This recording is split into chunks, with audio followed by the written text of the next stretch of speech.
Olá, seja bem-vindo ao Ligados Integrados desta quarta-feira. Eu sou Michele Jardim e vamos juntos até o meio-dia com muita informação sobre o setor de aves e suínos. Confira os principais destaques de hoje. Quadro de A a Z com CFMV. Em entrevista ao vivo, vamos descobrir como a telemedicina pode auxiliar o produtor a manter a sanidade da sua granja. Vamos falar também sobre aves refúgias. Atenção, produtor! Uma das características é a falta de mobilidade quando elas ficam mais apáticas e paradas. E para finalizar, vamos acompanhar a história de uma médica veterinária e valorizar essa profissão que auxilia e muito o produtor. Tudo isso e muito mais você acompanha a partir de agora no Ligados Integrados de hoje.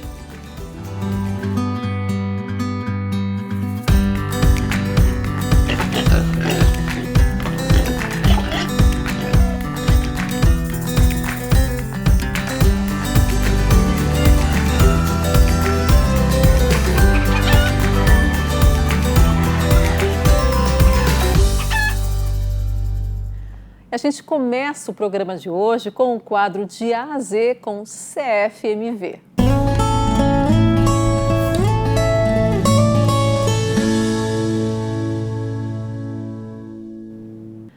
Ano passado, o Conselho Federal de Medicina Veterinária regulamentou o uso de telemedicina na profissão. Antes, a ferramenta não era indicada e até mesmo proibida. Mas a pandemia da Covid-19 trouxe implicações como a quarentena e o distanciamento social. Isso fez com que essa forma de consulta se popularizasse e se mostrasse muito importante em situações no qual o profissional não consegue ir até o paciente. Com a regulamentação da ferramenta, a ideia é que a telemedicina veterinária seja um braço auxiliar da medicina presencial. E é sobre esse assunto que eu converso agora com o Marcelo Teixeira, médico veterinário e conselheiro do Conselho Federal de Medicina Veterinária. Antes de mais nada, Marcelo, muito obrigada pela participação aqui no Ligados Integrados de hoje, viu? Nós que agradecemos pela oportunidade e parabéns pelo programa de vocês, é excelente. Muito obrigada. Marcelo, primeiro eu gostaria que você explicasse para o pessoal que está em casa o que é a telemedicina veterinária. Olha, você introduziu bem aí, a telemedicina veterinária é uma ferramenta que vem para se somar a outras ferramentas já existentes no intuito de melhorar e de manter o alto nível de atendimento aos nossos animais e rebanhos. Com essa normativa, se permite hoje fazer atendimentos dentro de limites à distância. E isso dinamiza muito e facilitará muito as atividades e os benefícios para os nossos animais, quer sejam animais de estimação, quer sejam animais de produção, como é o caso hoje da nossa conversa. E aí, sobre isso eu vou te perguntar agora, como é que funciona a telemedicina veterinária no caso de aves e suínos, Marcelo? Pois é, a premissa da telemedicina é o atendimento à distância por meio de tecnologias da informação e da comunicação existentes hoje no nosso meio, né, de forma que venha a dinamizar e melhorar a qualidade dos nossos atendimentos e monitoramento.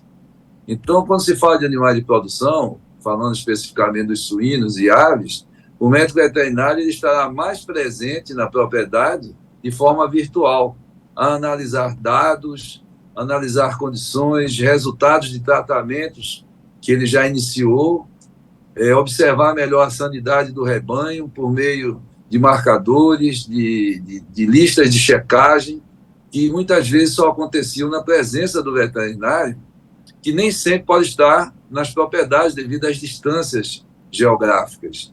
Então, toda essa atividade é permitida agora e normatizada, é importante dizer isso, pelo Conselho Federal de Medicina Veterinária e reconhecido como uma ferramenta nova e muito boa, né, para trazer um novo momento de melhora dos nossos atendimentos.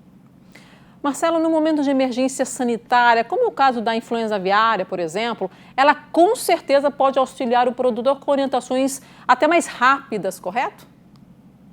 Sem dúvida. Nós temos a teleorientação, que é uma das modalidades. As pessoas vão falar de telemedicina, pensam só em consulta. Mas uma teleorientação para evitar, né, trabalhar com a medicina preventiva, no caso das doenças contagiosas, se tivermos um surto, facilmente o médico veterinário vai ter acesso a todas as fazendas e granjas que ele dá assistência em tempo real. e acompanhar e aí mitigar qualquer situação de risco para essa fazenda.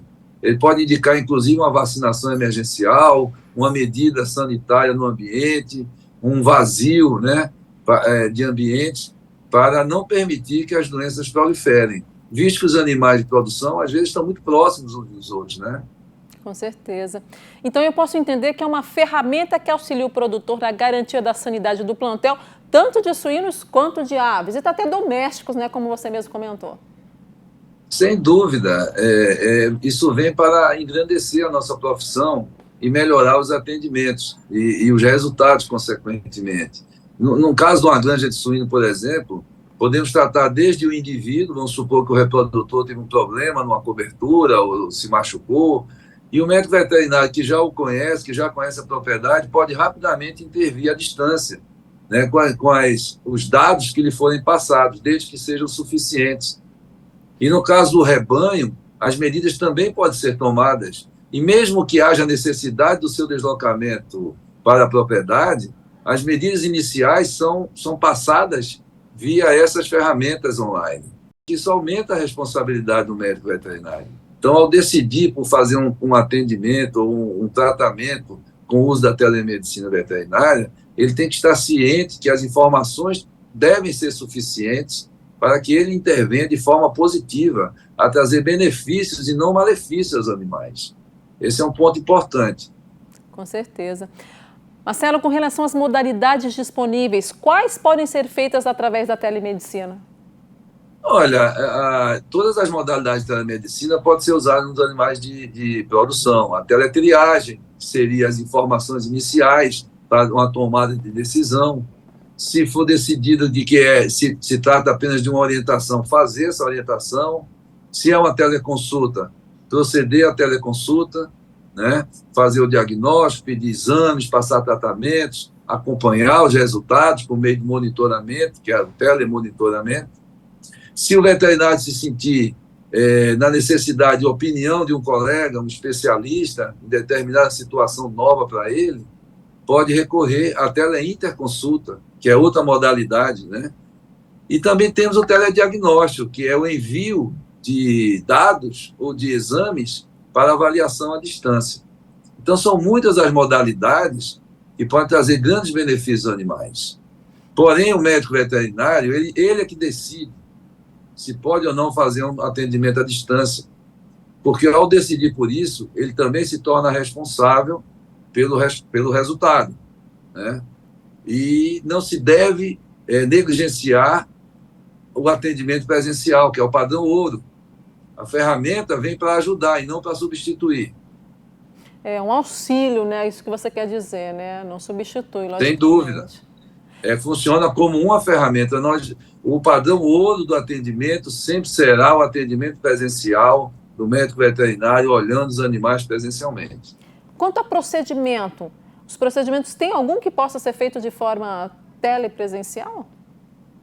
Procedimentos que exijam manipulação do médico veterinário, impossível. Mas procedimentos que venham a trazer benefícios, como aplicação de medicação, observação do paciente no momento posterior a isso, comparando com o anterior para ver a eficácia, não é? Acompanhamento de um procedimento que não exige o médico veterinário, mas que tem que ser sob sua supervisão, tudo isso pode ser feito através dos mecanismos online que nós temos hoje. Marcelo, muito obrigada pela presença e por compartilhar seus conhecimentos com a gente aqui no programa, viu? Por nada, eu só queria acrescentar que para o exercício da telemedicina, os médicos veterinários têm que estar inscritos no sistema CFMV e regional do seu estado e identificar como usuário desse procedimento. Não há custo, só que ele tem que registrar que vai fazê-lo. Perfeito. Muito obrigada, Marcelo. Por nada, obrigado pela oportunidade. E no próximo bloco, outras informações sobre o setor. Rapidinho, voltamos já já.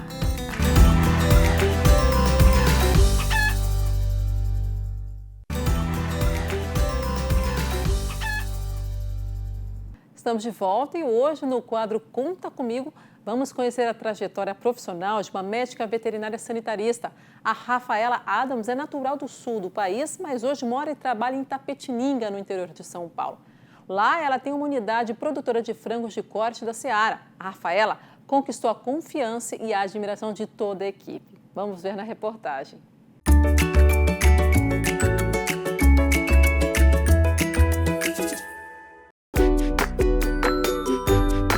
Sonho de criança que resistiu ao tempo e às mudanças da vida.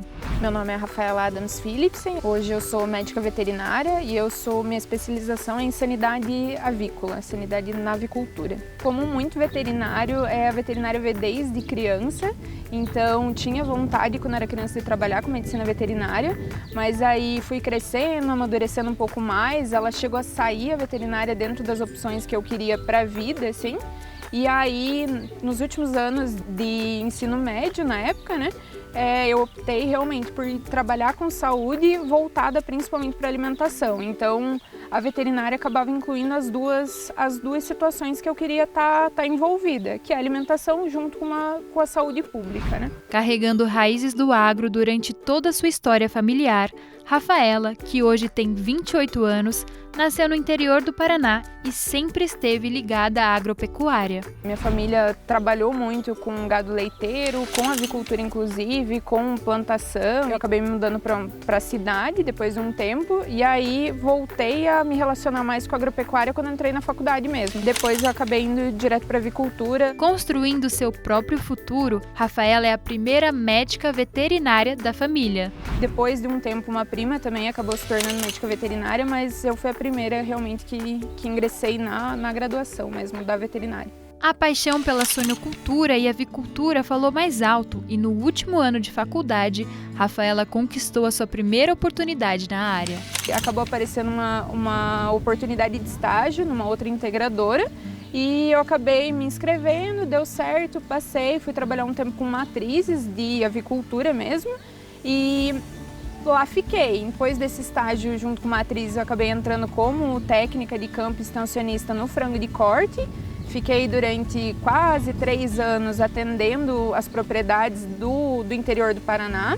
E depois eu me tornei sanitarista no estado do Mato Grosso do Sul, em Dourados. Crescendo cada vez mais na profissão, Rafaela aceitou um novo desafio em sua trajetória. E agora ela atua como médica veterinária sanitarista em Itapetininga, São Paulo. E tem sido uma profissional que faz a diferença na equipe. Trabalhar com a Rafa é muito bom, ela é uma excelente profissional, uma excelente pessoa também. No dia a dia ela veio para agregar a equipe nossa. Ela chegou recentemente, né? Chegou esse ano, mas já mostrou seu valor e mostrou para que veio, que foi para agregar e colaborar junto com a gente. Mas para chegar até aqui, a médica veterinária abriu mão de estar todos os dias ao lado da família. Na medicina veterinária, na avicultura, a gente acaba precisando ter essas escolhas para ir atrás dos nossos objetivos. Então, muitas vezes você tem que optar por estar longe da família mesmo, longe dos amigos que você cultivou durante um bom tempo. Então, ela te faz escolher certas coisas, mas ela te permite também diversas experiências que você não teria. Acaba sendo muito bom ao mesmo tempo. Conciliando a saudade atrelada ao trabalho, a médica veterinária, que com certeza traz muito orgulho para a família paranaense, tem um segredo para deixar os parentes e os amigos mais próximos. Para matar a saudade de todo mundo, além de que troca de mensagens hoje, elas acabam sendo muito mais rápidas, então você acaba tendo muito mais contato do que às vezes era há um tempo atrás que você estava no mesmo local geográfico que a pessoa, né? Mas engana-se quem pensa que a médica veterinária está sozinha nessa rotina entre granjas, relatórios, tarefas e, claro, os horários livres. Em casa eu tenho a cachorra que sempre está me esperando, né? A Dora, uma vira-latinha que eu adotei quando mudei para Dourados, Mato Grosso do Sul. Então, sempre quando eu volto para casa ela tá lá, quando eu acordo de manhã eu sei que eu tenho que me planejar com o tempo dela para deixar ela prontinha para poder passar o dia sozinha em casa. Então, tem para quem tá voltando em casa também, né? É o cachorro, as plantinhas. É vivendo essas e outras experiências como médica veterinária que Rafaela se sente realizada na profissão que a escolheu, mesmo tendo um futuro inteiro pela frente. Eu me imaginava estando numa situação como a que eu tô hoje, só que eu esperava levar um pouco mais de tempo para chegar onde eu tô hoje. Então, Para mim está sendo muito importante ter conseguido atingir alguns objetivos, algumas metas que foram traçadas até antes mesmo de ter entrado na medicina veterinária, ter tido alguns desejos no passado que hoje eu reconheço eles, eu percebo que eu estou podendo viver. Claro, eles acabam sendo muito diferentes daquilo que você imaginou no passado, mas tem várias situações que eu consigo me ver com coisas que eu tinha imaginado no passado, assim. Então está sendo bem gratificante ter conseguido chegar em tão pouco tempo. Você já ouviu falar em aves refugas? Uma das características é a falta de mobilidade quando elas ficam mais apáticas, paradas. Isso pode acontecer logo nos primeiros dias de vida. Uma das causas é o manejo mal realizado pelo produtor. Por exemplo, a regulagem inadequada de bebedouros e comedouros e falhas no aquecimento da granja. Quer saber mais? A gente mostra para você nessa reportagem.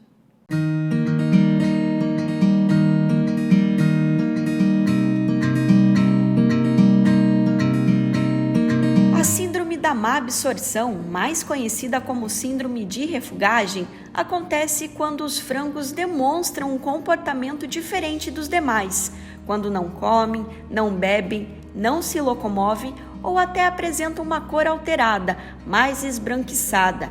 Isso acontece principalmente com as aves mais novas. Ela acontece principalmente nos primeiros dias de vida.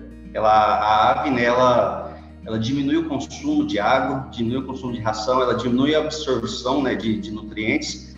Aí ela fica, vamos dizer assim, desparelha, ela não consegue atingir o seu potencial, né? Ela vai ficando para trás das outras, ela vai ficando desuniforme, ela fica com as penas arrepiadas, bico torto, e no futuro ela refuga, né? Em outras palavras. O produtor deve ficar atento ao comportamento dos pintinhos, por isso é importante que ele caminhe pelo aviário.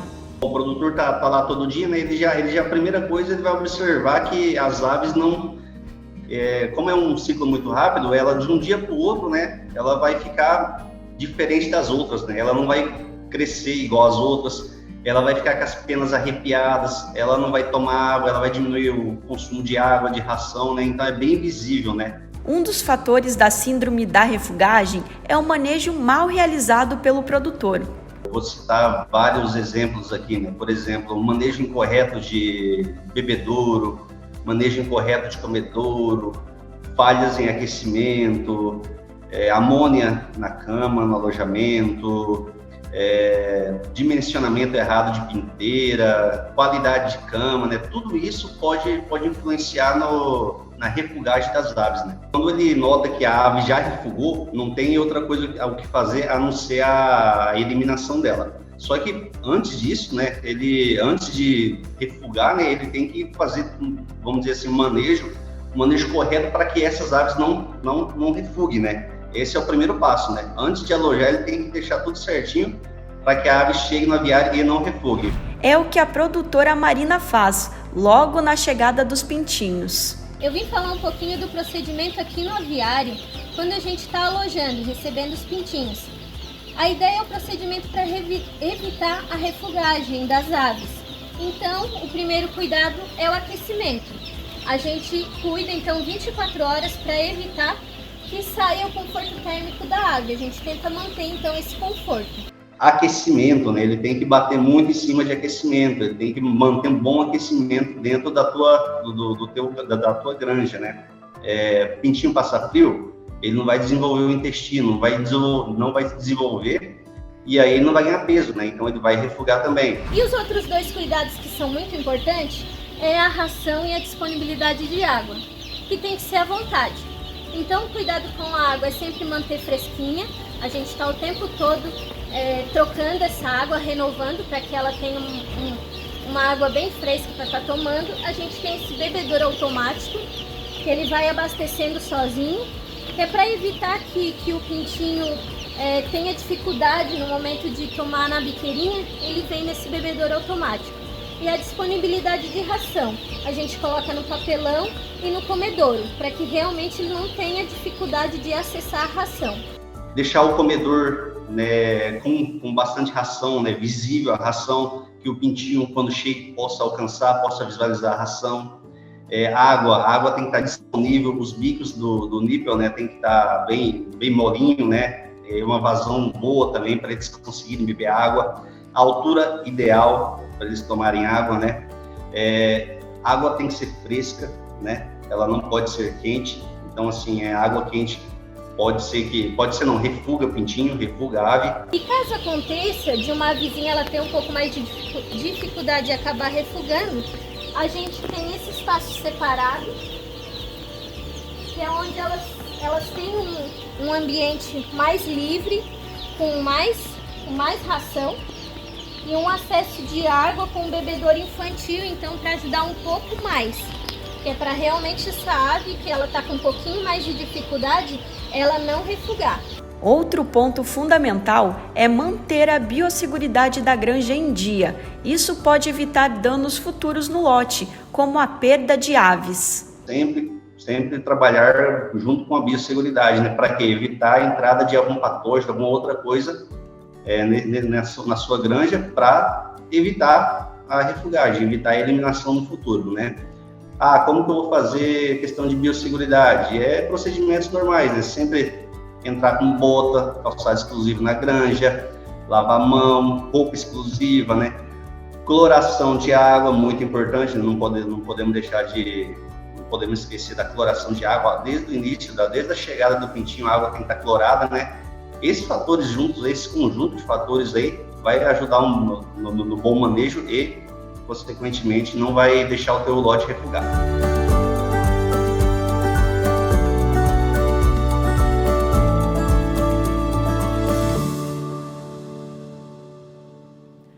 Olha, importante prestar bastante atenção nos manejos corretos do seu plantel. E por hoje é só, eu te espero amanhã às 11h30, viu? Um grande abraço para você e uma ótima tarde.